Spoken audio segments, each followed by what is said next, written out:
नमस्कार। आज की हमारी इस बेहद रोमांचक चर्चा में स्वागत है। आज हम एक ऐसे विषय का विश्लेषण करने वाले हैं जो पुरानी लोक कथाओं और आधुनिक विज्ञान के बीच एक खौफनाक पुल बनाता है, द डुअल टाइमलाइन कन्वर्जेंस।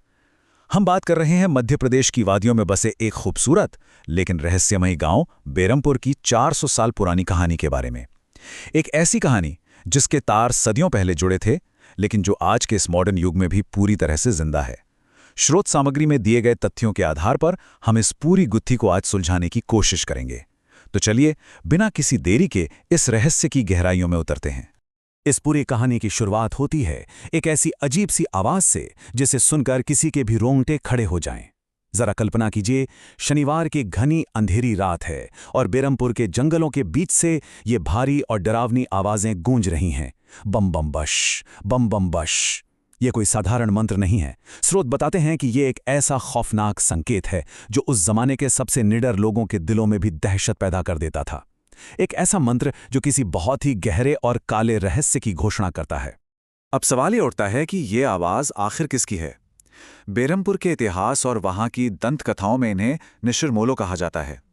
ये 4 बेहद भयानक दिखने वाले आदमी हैं जो अपने कंधों पर एक ताबूत उठाए रहते हैं और लगातार उस खौफनाक मंत्र का जाप करते हुए आगे बढ़ते हैं। और सबसे डरावनी बात, अगर कोई गलती से भी इनकी आंखों में देख ले या इनसे नजरें मिला ले तो बस उसकी मौत पक्की है। ये सिर्फ कोई अंधविश्वास नहीं था, बल्कि वहां के लोगों के लिए एक खौफनाक सच्चाई थी। मदन नाम के एक युवक को उसके पिता ने इसके बारे में सख्त चेतावनी भी दी थी।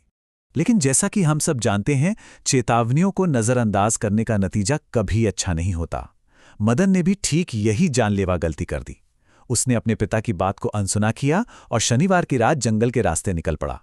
जब उसे वे भारी कदम और बम बम बश की आवाजें सुनाई दी तो डर के मारे वो झाड़ियों में छिप तो गया, लेकिन उसने एक ऐसी भूल कर दी जिसकी कोई माफी नहीं थी।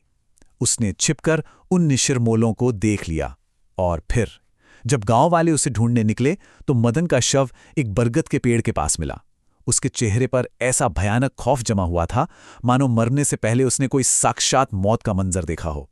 अब चलिए समय के इस पहिए को सीधा 400 साल आगे घुमाते हैं, जहां 2 बिल्कुल अलग युग एक साथ टकराते हैं।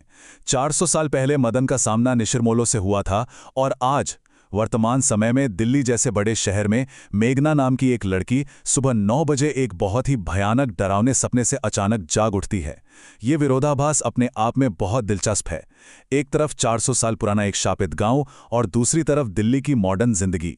इन 2 बिल्कुल अलग कालखंडों के बीच आखिर क्या कनेक्शन हो सकता है, इसे समझना बहुत जरूरी है। इस रहस्य की असली कुंजी मेघना के उसी सपने में छिपी है।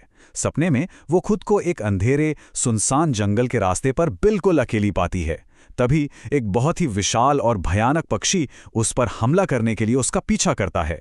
भागते भागते वो एक पेड़ से टकराती है और यहीं पर सबसे रहस्यमयी चीज नजर आती है। उस पेड़ से एक हरे रंग का पानी टपक रहा होता है। ये कोई आम सपना नहीं है, बल्कि एक ऐसा सटीक विजन है जो किसी बहुत बड़ी घटना की ओर इशारा कर रहा है। और ये हरा पानी आखिर क्या है? इसका जवाब मेघना की रूममेट और लैब पार्टनर इशिता की एक खोज से मिलता है। इशिता को प्राचीन दंत कथाओं की एक किताब में एक बहुत ही खास जिक्र मिलता है, मृत्युंजय अमृत। ये एक पौराणिक हरा तरल पदार्थ है जिसके बारे में कहा जाता है कि यह पूर्णिमा की रात को एक खास पेड़ से टपकता है। और सबसे चौंकाने वाली बात यह है कि किताब में छापा उस पेड़ का चित्र बिल्कुल वैसा ही है जैसा मेघना हर रात अपने सपने में देखती है। ये जानकारी कहानी का पूरा रुख ही पलट देती है।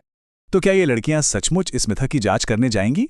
बिल्कुल, और इसके पीछे एक बहुत ही व्यवहारिक कारण है।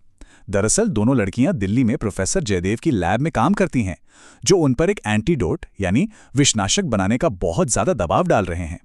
इशिता को लगता है कि मृत्युंजय अमृत उस एंटीडोट के लिए काम आ सकता है।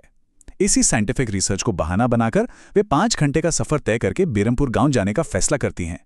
ये देखना सच में दिलचस्प है कि कैसे एक आधुनिक वैज्ञानिक जरूरत उन्हें एक पुराने रहस्य की तरफ खींच ले जाती है। यहाँ हमें दो बिल्कुल अलग विचारधाराओं का जबरदस्त टकराव देखने को मिलता है। एक तरफ इन शहर की लड़कियों का नजरिया है जो इन लोक कथाओं को बकवास मानती हैं, तेज आंधी को प्रदूषण का नाम देती हैं और इस पूरी ट्रिप को बस एक रिसर्च प्रोजेक्ट की तरह देखती हैं। और दूसरी तरफ है बेरमपुर के गांव वाले जो बेमौसम खराब हुए मौसम से बहुत डरे हुए हैं, शकुन अपशकुन पर गहरा विश्वास रखते हैं और उन्हें लगता है कि कोई पुराना श्राप वापस लौट आया है। सोच का ये जो टकराव है ना, ये इस पूरे रहस्य का एक बहुत ही अहम हिस्सा है। और जैसे ही ये लड़कियां गांव में कदम रखती हैं, गांव वालों का डर मानो सच साबित होने लगता है। उनके आते ही अचानक बेमौसम आंधी आती है और काले बादल छा जाते हैं। बात यही खत्म नहीं होती। जैसे ही गांव के मुखिया उन्हें अपने घर में रुकने की जगह देते हैं, उनके घर के मंदिर का दीपक अचानक बुझ जाता है। ठीक उसी समय गांव के मुख्य मंदिर में पुजारी की आरती का दीपक भी बुझ जाता है और पुजारी को आसमान में कुछ काली रहस्यमयी परछाइयां घूमती हुई दिखाई देती हैं। ये सभी घटनाएं साफ इशारा कर रही हैं कि कुछ बहुत ही भयानक जागने वाला है। लेकिन लड़कियां इन सभी अपशकुनों से बिल्कुल बेखबर हैं। उनका पूरा फोकस बस उस मृत्युंजय अमृत को खोजने पर है। इसके लिए वे मुखिया के बेटे अनुज को मना लेती हैं। एक झूठी रिसर्च का बहाना बनाकर वे अनुज को तैयार करती हैं कि वो रात के ठीक 12 बजे, जब पूरा गांव सो रहा हो, उन्हें राजा सूरजभान के 400 साल पुराने राजमहल में लेकर चले। ये योजना उनके लिए आगे चलकर कितनी खतरनाक साबित होने वाली है, इसका उन्हें जरा सा भी अंदाजा नहीं था। रात के 12 बजते ही चीजें बहुत तेजी से बदलने लगती हैं। एक तरफ अनुज लड़कियों को उस सुनसान राजमहल तक ले जाता है और ठीक उसी पल गांव में किसी सैनिक के भारी जूतों की रहस्यमयी आहटें गूंजने लगती हैं। अंधेरे जंगल में सदियों से सोए हुए वे खौफनाक निशिर मोलो अचानक जाग उठते हैं और उनका वही बम बम बश का मंत्र फिर से हवा में गूंजने लगता है। और फिर वो खौफनाक ताबूत जिसे वे उठाए हुए हैं धीरे धीरे खुलने लगता है। ये सारी घटनाएं एक साथ घट रही हैं जो टेंशन को बिल्कुल चरम पर ले जाती हैं। लेकिन राजमहल के अंदर पहुंचते ही इस पूरी कहानी का सबसे बड़ा और चौंकाने वाला राज सामने आता है।